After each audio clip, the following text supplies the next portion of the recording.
Good morning, everyone, and welcome.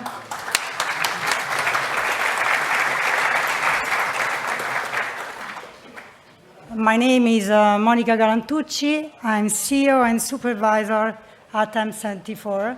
It's a post-production company based in Rome, and this is our reel.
This is our second time at the Blender conference, and I recently had the chance to look our video from the last edition.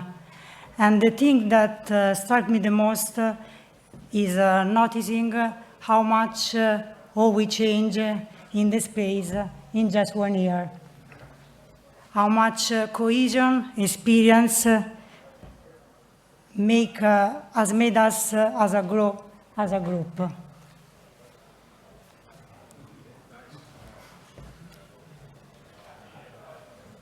In this year, we learned how to make magic, mastering the fire, jumping over the clouds, turning a video game into a history.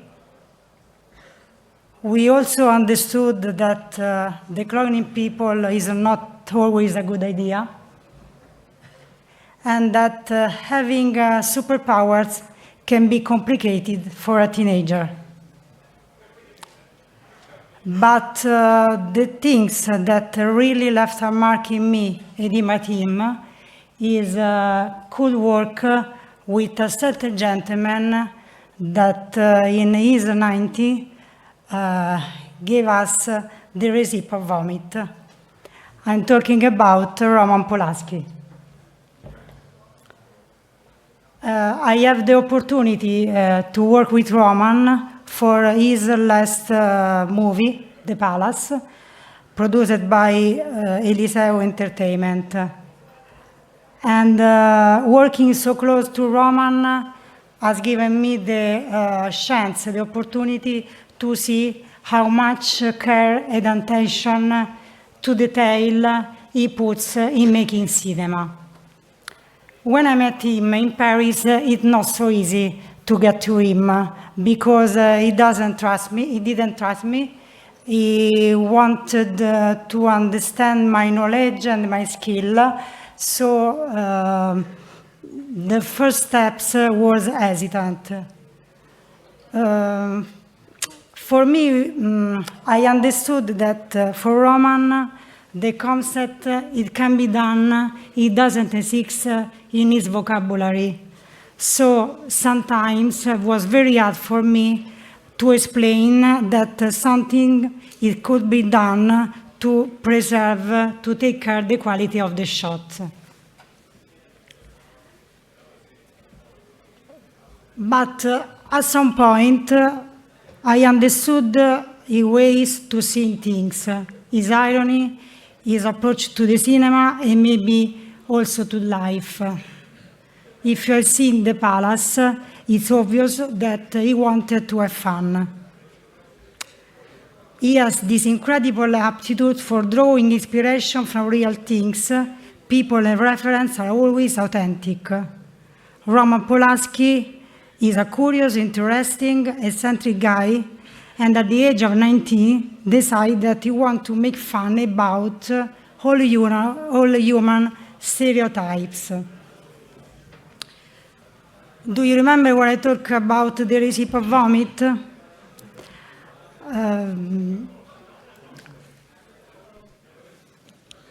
In a certain point, when I were in Paris, Roman talked with me about another specific scene from his carnage, where Kate Winslet suddenly vomit in the middle of the living room.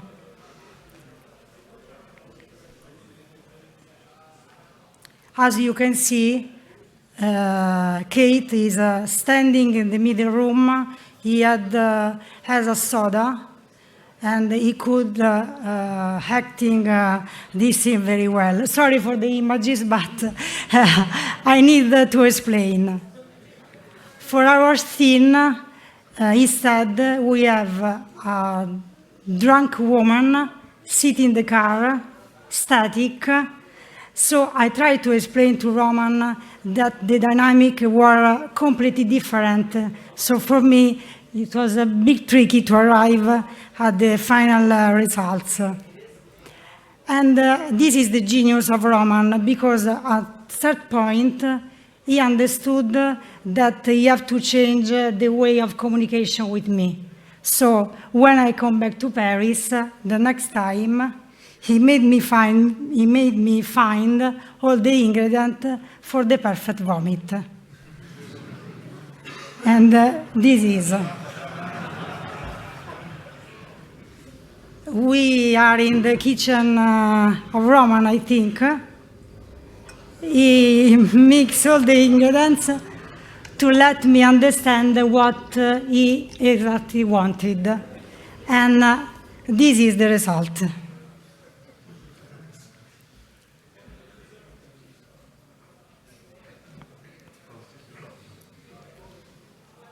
I'm happy to say that he liked the final shot so much that he called me and told me, "Monica, what a beautiful vomit you made me."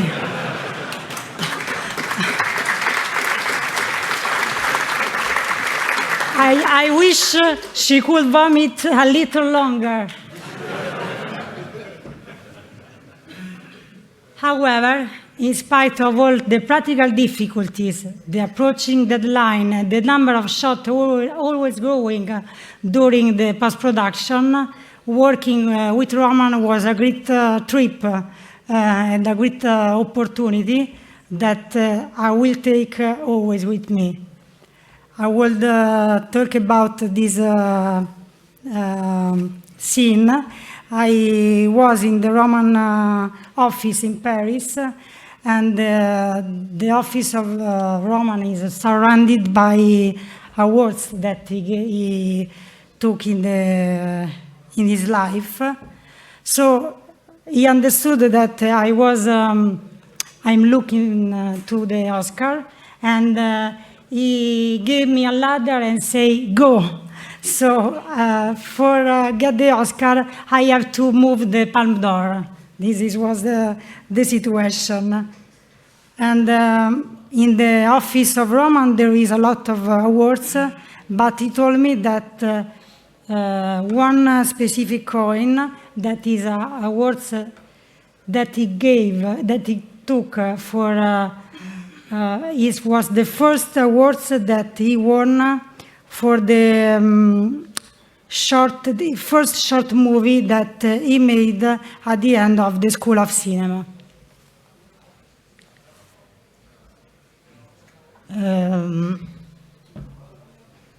Thank you.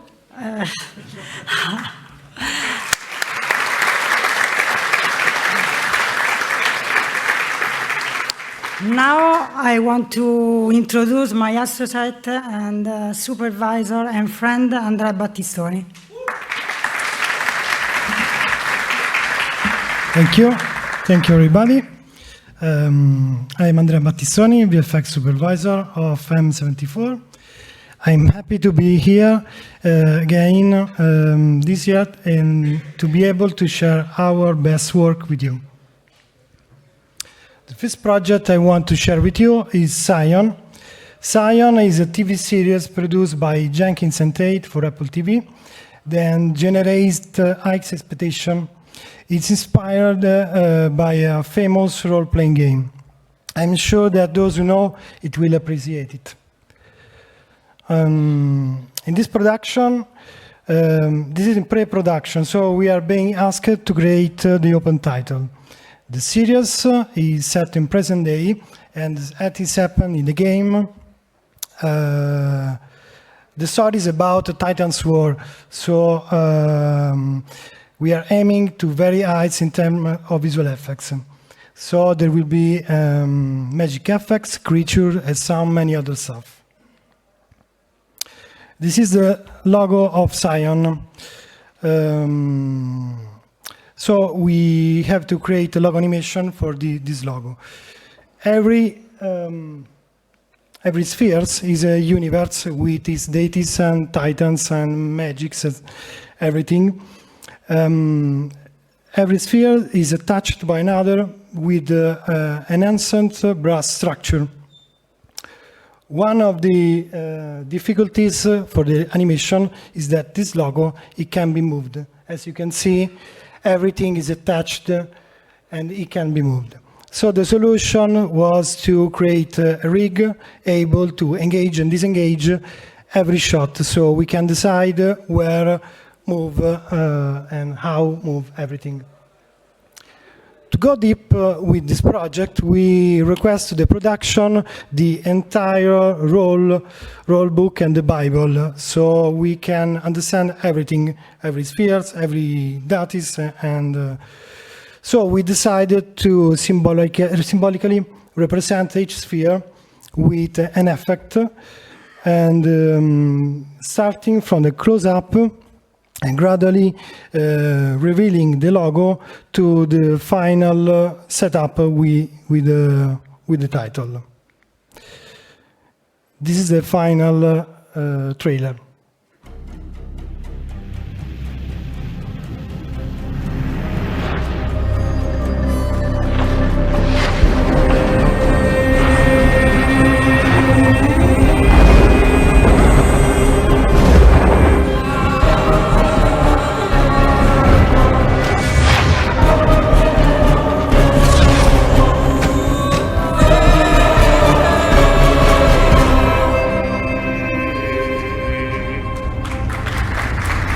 Thank you very much.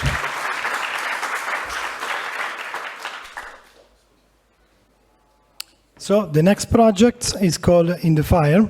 In the Fire is a movie directed by Conor Elling and starring Amber Heard. For this project, we manage a crowd of locusts that was be able to fly, walk, and do everything. Also, we burnt a barn, and we also able the possibility to burn an entire man. And for the 3D artist, when a man is on fire, 3D artist is happy. We are strange people. This is a little breakdown of the effort we have done.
This project, like the past year, was the result of great cohesion between Blender and another software, Houdini. So, the last but one least project I want to share with you is Noi siamo leggenda, We are legend, directed by Carmine Elia and produced by Fabula Picture. It tells the story about some teenager with superpower, and we dealt with the main character who is able to turn his hand into the lava. The series hasn't released yet, although I like to. I'm not allow you to show you all the 160 shots we have done, but I can share with you the only one that is in the trailer.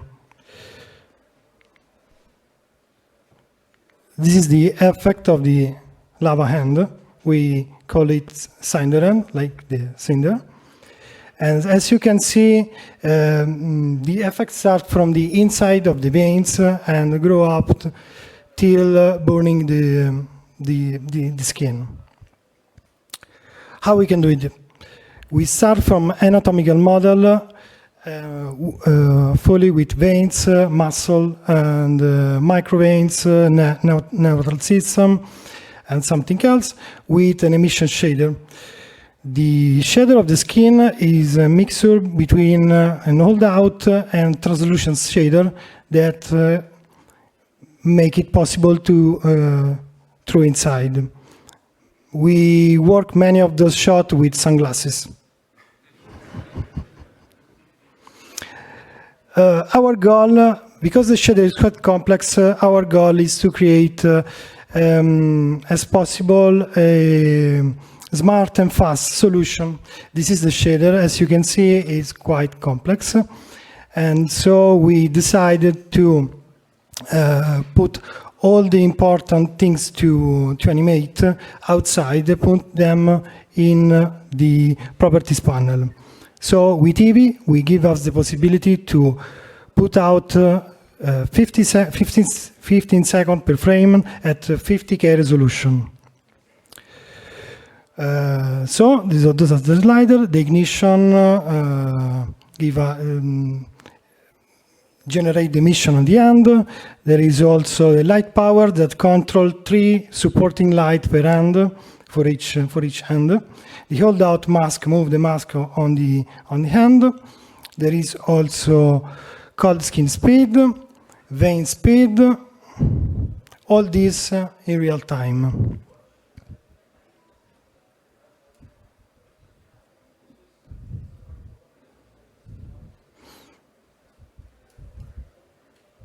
There is also a Fresnel control.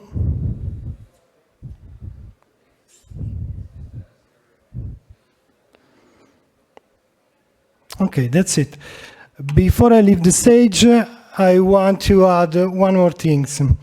Every time we win an award or making something great, Monica tells to us, thanks to us, and me as a shy person, I get impressed, and my reply was this: today I want to do more, so thank you, Monica. And now I want to leave the stage and present my colleague Nicolas D'Amore, that give us the possibility to put the fireball hand on the actors. Thank you very much.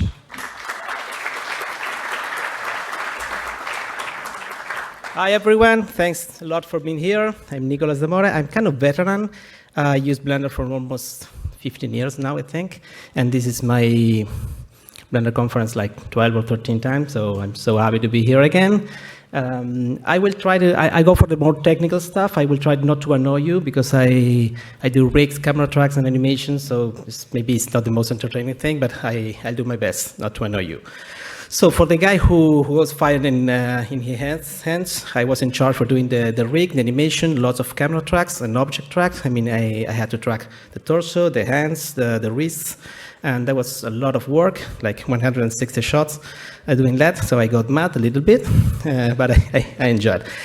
So this is the final result. As you can, you already saw it before. So the hands goes fire from inside. You're supposed to be to see the skeleton, the veins, the muscles, everything. So I had to rig everything, and that was kind of hard. What I want to show you right now how I did it.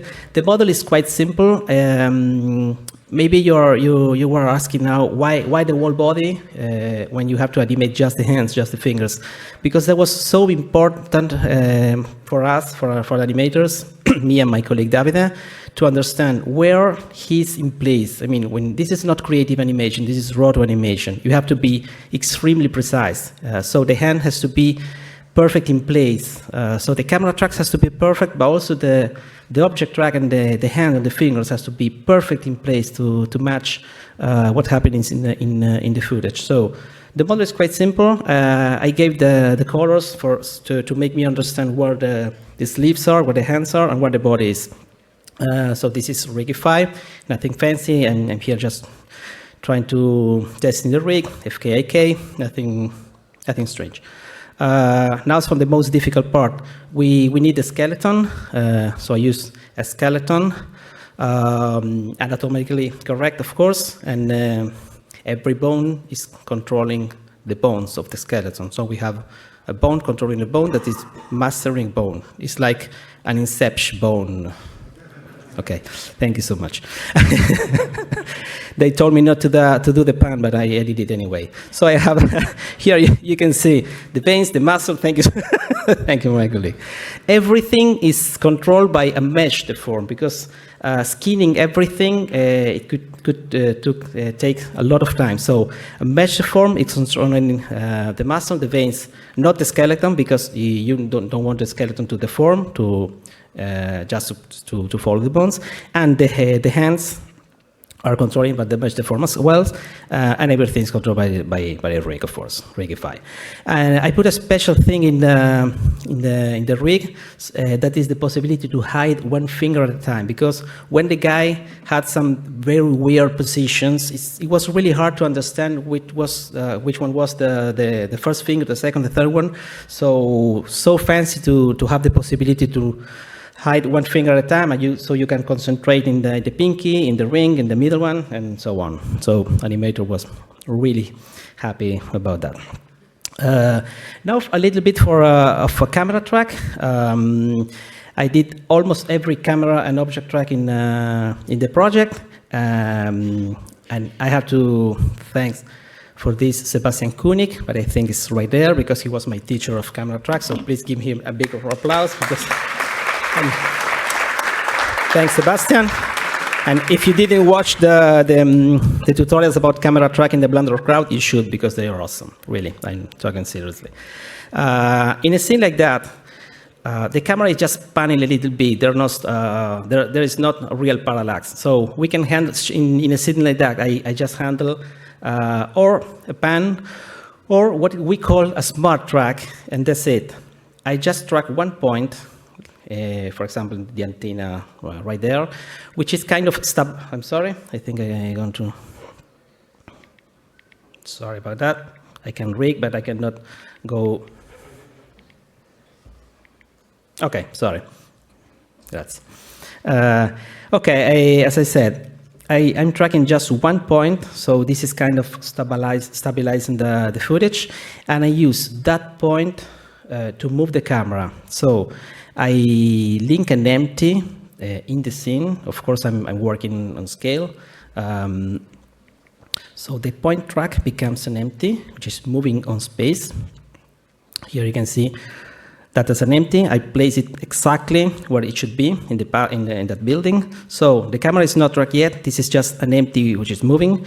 I convert that in animation, just in F course. So from that point on, this is not a point track. This is just an empty animated, moving in place. I think you should watch it here. Yeah. So the track is no longer a point track. This is just an animation, an empty animated. I put that curves, I invert it, and put it on camera. So with this very simple technique, you can track a rotation. This is just for rotation camera, not for a moving camera. and you solve very easily a camera rotation. Now here I'm tracking the torso. Again, why do I have to track the torso of a guy? Because, as I said before, it's really important to have the torso of the guy exactly in place, because that gives me the very distance of the hands from his torso. So I had to do some animations, of course. Yeah, I'm basically here doing the same technique. I just tracking the torso, put that an animation on the torso of the bone, or the root in this case. I'm trying to animate the head just because that gives me a better idea of what's happening in the scene. I mean, it's not required, but it was so useful for us. This is just a 5 minutes animation, of course. Here I'm tracking the wrist, and this is the most difficult and precise part. That has to be perfect. I'm here tracking the wrist, then I put empties on the scene, and I just project the empty on the wrist of the guy. So I'm trying to do an engineer reverse. So first I track in a wrist, then I attach the wrist to the skin, and then I attach the bone to an animating empty, and that gives me exactly just the move of the wrist. And then here, from now on, just become doing roto animation, and this is the most annoying part, of course. As I said before, it's not a creative process, it's just watch what is happening in the footage and roto animate that. That was lots of fun. Of course, it wasn't, but we did it. And this is a kind of perfect roto animation and what the guys did. In some shots, I had to track also the skin and to attach to the rig. That was kind of difficult, but we cannot show the shot yet because the movie is not released, so we have no permission. And again, the final results, fire from inside, and that's it. Thanks for watching this part.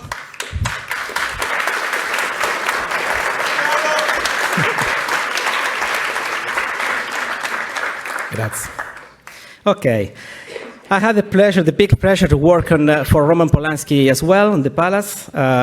Again, I did lots of camera tracks, object tracks. These are some of the camera tracks I did. Lots for 3D, lots for compositors. And a great thing about Blender is, even though the shot is going to be composed in Nuke, you can do camera tracks. You go in Alembic, you just put cards, the camera, lens distortion, everything, and the compositors can perfectly track everything, especially if the compositor maybe is not a perfect much mover. Okay, this is one of the best shots of the film. Here is a little breakdown. Ironically, the only really thing in the footage is the hotel, but some people on the internet said that the hotel looks fake, everything looks nice. That's kind of weird, but just the way it works. And I had the big pleasure of working in what is the best scene of the movie. Okay. I love lip sync, and I'm an animator, so I love lip syncing. Sorry about that. Okay. Okay, so this, of course, this is the original footage. You already saw with Monica presentation. Okay, sorry about that. We didn't eat yet, so I can do it. Okay, again, this is the camera is not moving and she's moving. So what I did is reconstruct a scene that has to be perfect, has to be really precise. We took a model of the car, I put it in place, I put the camera, the focal length, everything. And then I took a head, and I had to match the animation perfectly of what she was doing. So first for the head, and then for the jaw. Okay, here. Really simple. I didn't know Ken tools yet, because otherwise maybe I should use it, but I did it everything by hand, just a head animated, a jaw animated, and then I gave this as an alembic to my colleague Francesco, who did the simulation in Houdini. I don't have it here to watch it, and that's it. Everything was fine. Okay, sorry about that. I won't stop doing it. Please be aware that I won't stop. Okay, that's it. Again, the final render. Okay, thanks a lot. I enjoyed that so much. Final thing I'm going to show you is a logo animation, and this is the animation I like the most because, of course, I'm an animator, and I did Animation Mentor years ago. I also lead animator. I can wear different hats in the studio, and this is the thing that I really like the most. I mean, I'm an animator, but I do rigs, I do camera tracks, I'm lead of the 3D artist, so I have the pleasure to put my hands in lots of things. This is the logo of the client. I remember that years ago, the client came to us saying, can you do a logo animation of this? Okay, sure, of course. What are the indications? This is the logo, and that was the only indication we had. And we never understood if this is a girl or a boy. We still don't understand if this is a gay or the sport. Even though the logo animation is done, we are still wondering, this is a boy or this is a girl? Maybe we do what do you think, guys? But we don't have time now. We should do it in the internet. So this is the final result, and then I will tell you a little story about how we did it. Boink. Boink.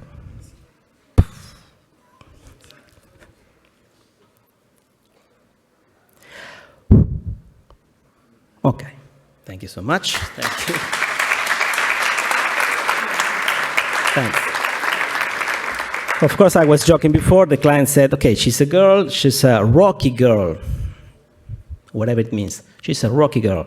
And we would like something like she's jumping on clouds, then going down, then blowing the bubble, and the bubble making the logo, something like that.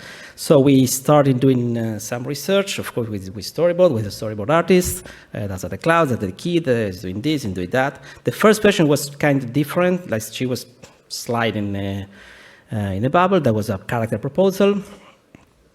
Ciao. It says ciao.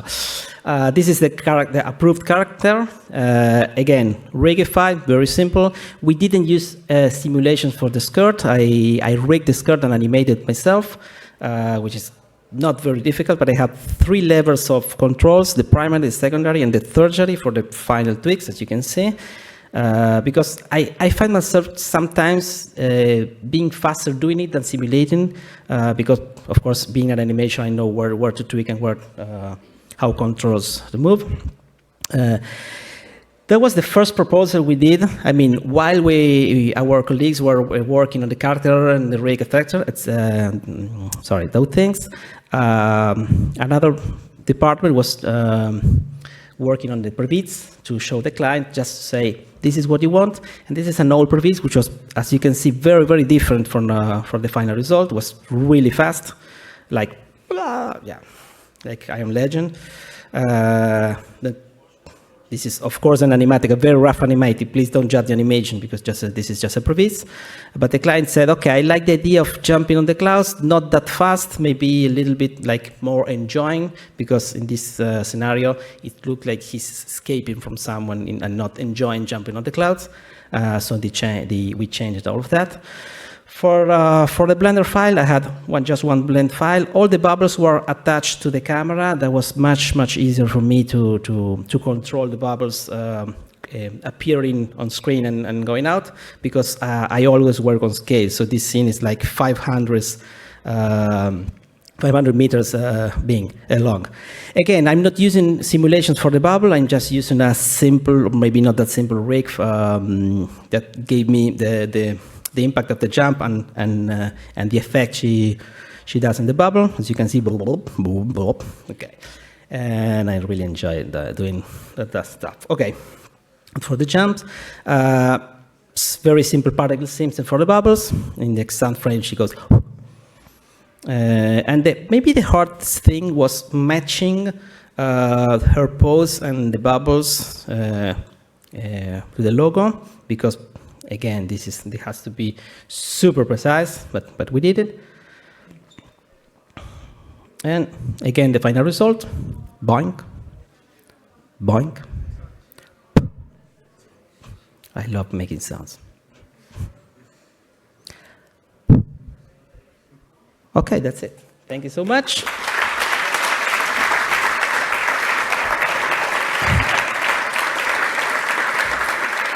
Okay, thanks a lot, guys, and Let me introduce my friend and colleague, Andrea Boccia, who is our CTO. Andrea.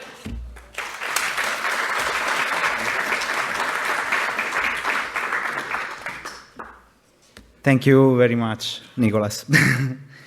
Hello, everyone, and fellow enthusiasts. I'm very excited to be here for my very first time on this stage. I've never been to BlenderCon before. As you might have noticed from my title, I'm not a 3D artist, so I'm not here to teach you anything about Blender. Actually, I came for the opposite reason, to learn from it. And I'm in charge of all the technical stuff at M74, especially the render farm and the managing of the pipeline. Actually, I'm here today to tell you a story that of how I approached visual effects and I got into this world. So my story begins in a basement of a multinational, so no VFX, no cinema, nothing. And my main job was taking care about speeding tickets in the city of Naples. So if nobody knows, Naples is the town of pizza, so this was a slide just for that. But I had a dream. I wanted to work in the industry of entertainment. So one day I left. I just quit the job. And I didn't manage to get inside the world of VFX straightforward. I had to go through television shows. So my first job was a television show called Amici. It's a reality based on singers and dancers. But here is my very first experience with motion graphics and the use through a software called Notch for real-time rendering on displays. And for the very first time, I had access to a render farm. It wasn't very good, actually, the very first render farm they gave me, especially this part with the fan. It was a little rough, actually. So one of the first things I had to fix was the render farm.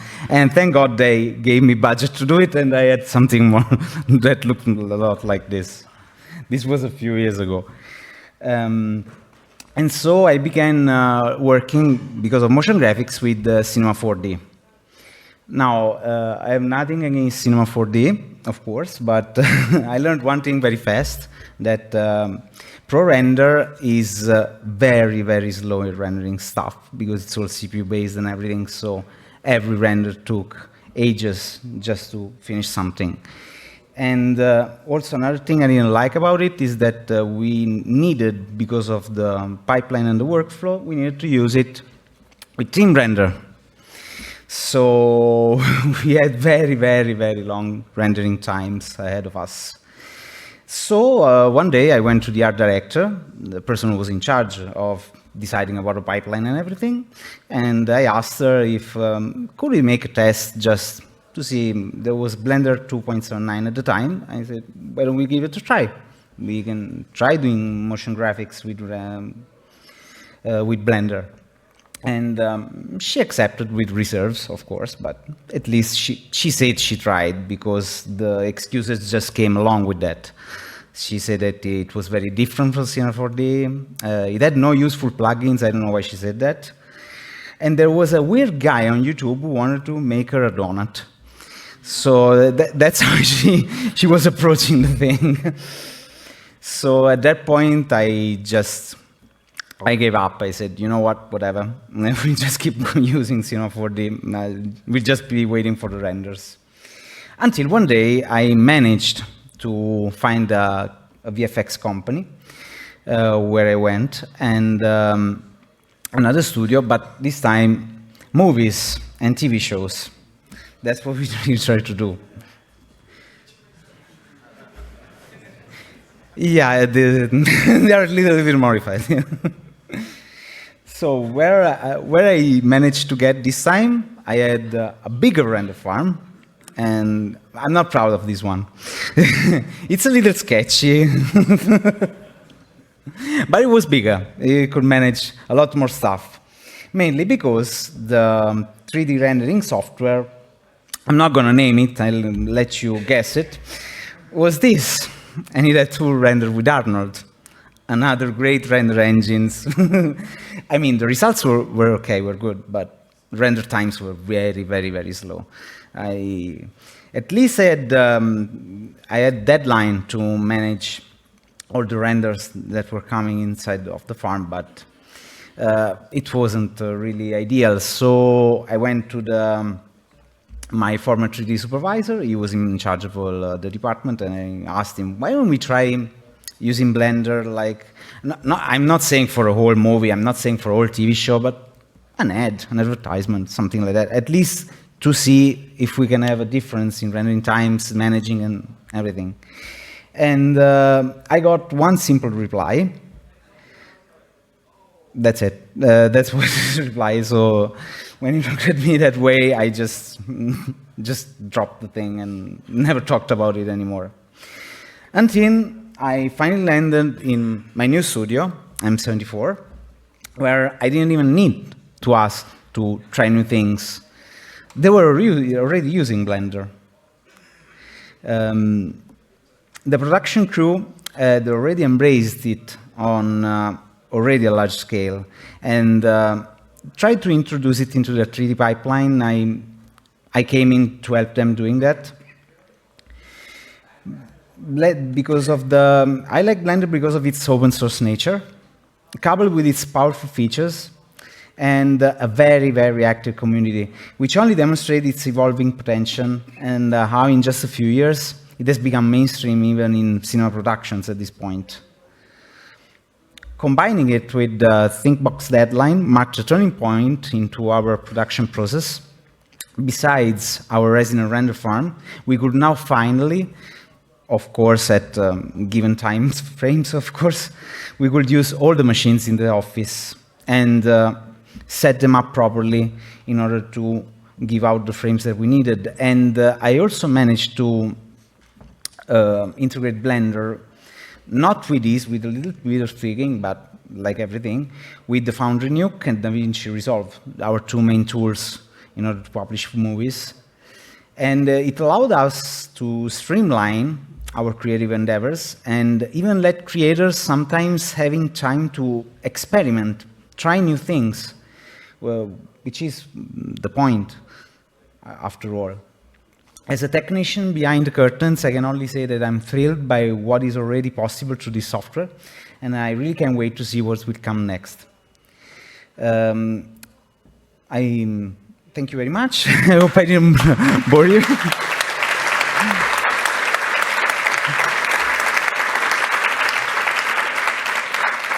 Thank you. I now leave the stage once again to the person who gave me the opportunity to be here today and give this speech. The founder of our company, the Art of Soul and of M74. Sorry, I have to repeat that. The Art and Soul of M74 was Monica Galantucci. Thank you, Monica. Okay, hi again. Hello again. Just to close my speech, I would like to add that there is a lot of supervision in our job, but in many cases it is mostly about finding empathy and a solution that makes everyone happy. Fortunately, amazing human relationships often arise in the process, supporting the personal and professional evolution of everyone involved. Although we are a visual effects company, I decided a couple of years ago to produce animation series named Space Tales. M74 is a galaxy, and Arturo is our mascot. He's an astronaut lost in the space, and Alex is his friends. We took inspiration from Alex from Wilson in Castaway, and this is the second episode to Space Tale.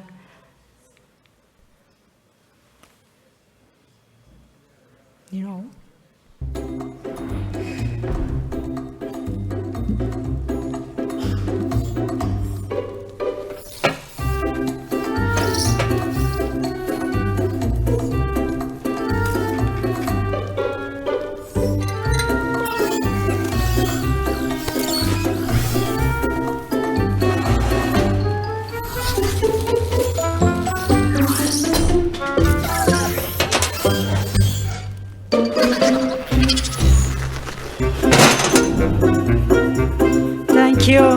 Thank you.